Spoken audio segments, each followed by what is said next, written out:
Hi, everyone, and thank you for joining this week's episode of Motivational Moments.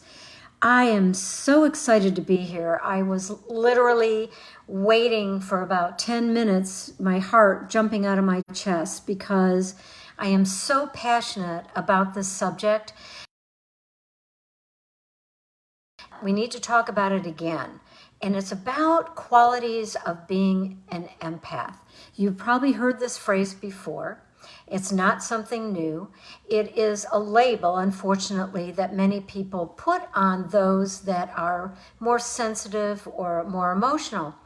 But what I have learned in my studies and my own experience is that being empathetic and being labeled as an empath is a good thing.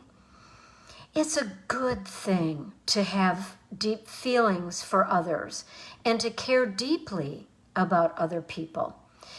The challenge is to make sure we keep that in perspective and that we don't lose ourselves in the process. My whole life growing up, I've always been told, "You're too sensitive. Why do you take things so personally? Why don't you harden yourself? Why don't you put a shield around yourself so things don't bother you?" And then I realized as I got older and the research that I've done that, there's a lot of people that feel this way and a lot of people that react this way. There's not anything wrong with it. And some of our best teachers, our best nurses, our best leaders are empaths. So I did a little digging and I found some of the qualities of being an empath. And I want to read that list to you because if you find that you have any or all of these qualities, you may be one of the empathetic persons out there, and we're going to learn how to turn that around and make it one of your power strengths. So here you go. Number 1, we talked about. Have you ever been labeled as being too emotional or sensitive? Do you feel like sadness or other emotions or somebody's happiness, when you're talking to other people, do you feel their emotions on a deeper level? Does that affect you positively or negatively? But do you feel those emotions almost like they're your own? Another one, you get your feelings hurt more easily. I do.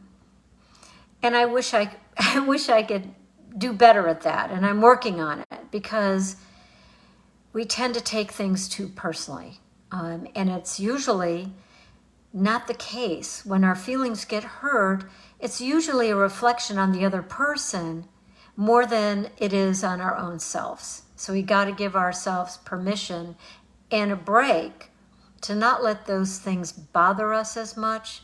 I know it's difficult, but it's something to work on. Another quality they talk about is, do you feel drained after being in a crowd or a family gathering or a work situation where maybe emotions are running higher, or there's disagreements, or there's just a lot of commotion, as my mother used to say. She did not like a lot of commotion, and neither does my dad either. Anyway, that's another quality of finding out if you're empathetic. Another one is, do you find that you need to spend time alone? That's really important, that you have a quiet space to go to. That's also an important aspect of being an empath and being sensitive to those feelings, and to make sure you take time alone. One of the other qualities that they talk about is they wonder, hey, do you get frazzled easily by a lot of noise, overwhelming smells, or excessive chatter, or gossip, or just too much of everything? That's another sign. Here's a good one.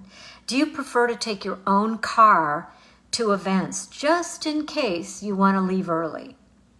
I like that because I want to have the flexibility that if I am feeling uncomfortable, that I can leave, and I'm not responsible for being the driver of a group of people at an event, let's say, and let's say somebody wants to stay longer or somebody wants to leave earlier. I like to have that flexibility and control over when I want to leave and and not let that affect anyone else.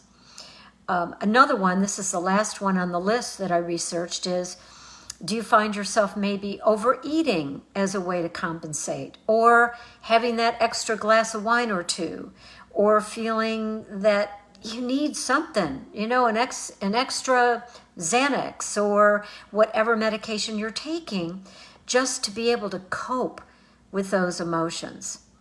So none of these are bad things, but they're things to be aware of if you feel them.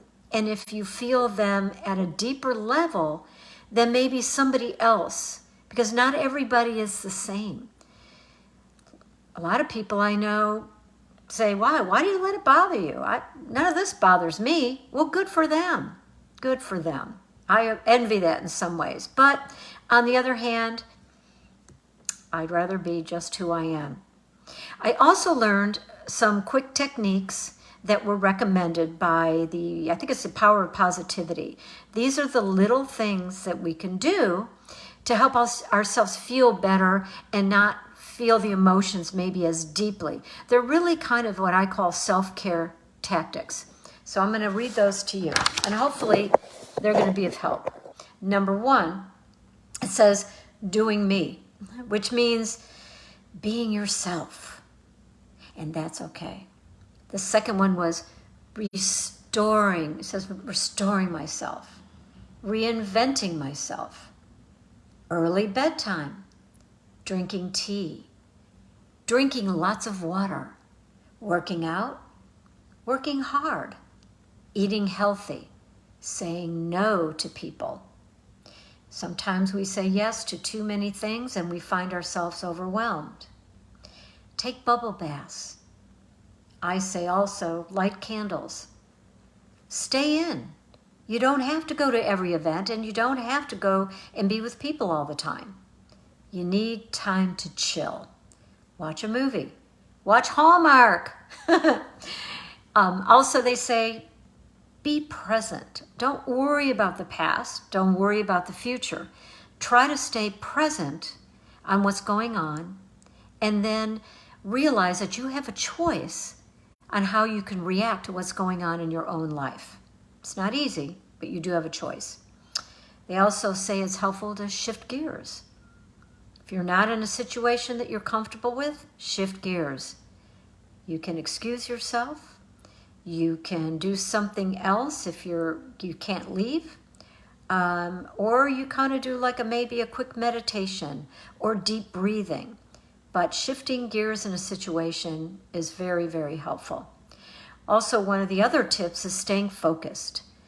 If you can stay focused on a task or on something that you're doing that is important to you, that keeps your mind off the other things that might be distracting or disturbing. And the other one, which I've been practicing and doing my best at, is just work on feeling good. Every day, do things to make yourself feel good. Doesn't have to be a lot of anything. Just feel good. Feel incredible. Feel invincible. But at least feel good. You don't have to feel bad all the time. Because, first of all, we have choices to make ourselves feel better. We have choices to make change. We have choices in making alterations in our life. But let's start with feeling joy. Let's start by feeling grateful.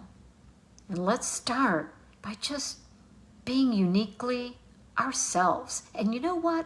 That's darn good enough.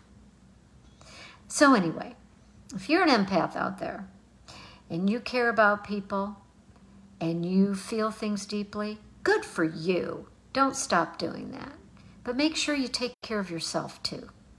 Anyway, have a super week. I'll talk to you next week. And I love these sessions, and I hope you do too. I'll talk to you soon. Bye.